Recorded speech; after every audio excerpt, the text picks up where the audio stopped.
The PS Vita gets 60 frames per second remote play. Is it any good? How much bandwidth does it use? Well, stick around to find out.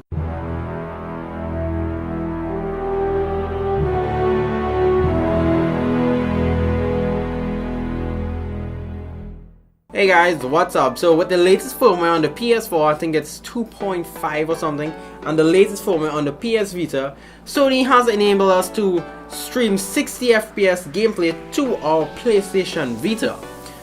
Normally it's capped at 30 FPS, and now they have seemed to upgraded the codec, which can will support 60 frames per second. In the options menu, you got standard and you got high. There is no indication as whether it is 60 or not. So guys, without further ado, let's go and test this. So guys, first off, we have the 30 frames per second. As you can see, as I started the PS4 link, we go into the settings, we see the standard settings and high. So let's select standard and let's go. Right guys, so I am in the PS4 right now. As you can see, it's moving really choppy, and this video is in 60 FPS, so please switch it to 720/60 to get the full effect of how it's looking. So as you can see, it's really choppy and it's like bog standard normal video. It's not really ideal for gameplay. So guys, let's switch to the high settings now, which is supported for 60 FPS. Let's connect to the PS4 and see how it does. As you can see, it's really buttery smooth, and it's really really good for gameplay.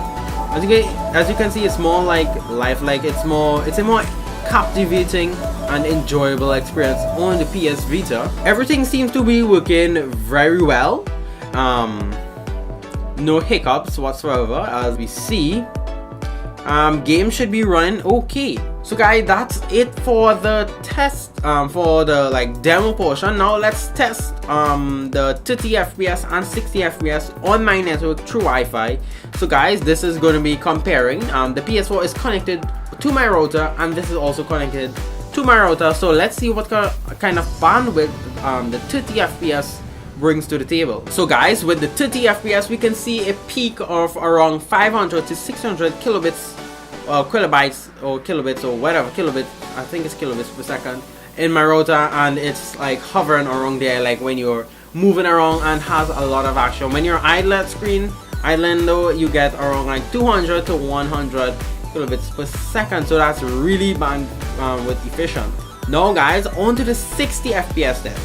So in my testing, when just at idle, you see around the peak performance of the 30 FPS, which is around 500 to 600, and when you have plenty action going around, you can see a peak of 1.2 megabits per second. I think it's megabytes per second. Yeah, I think it's megabytes per second. So yeah, that's how much data is be passing through these devices. So as you can see, it's basically doubling as the frame rate has doubled.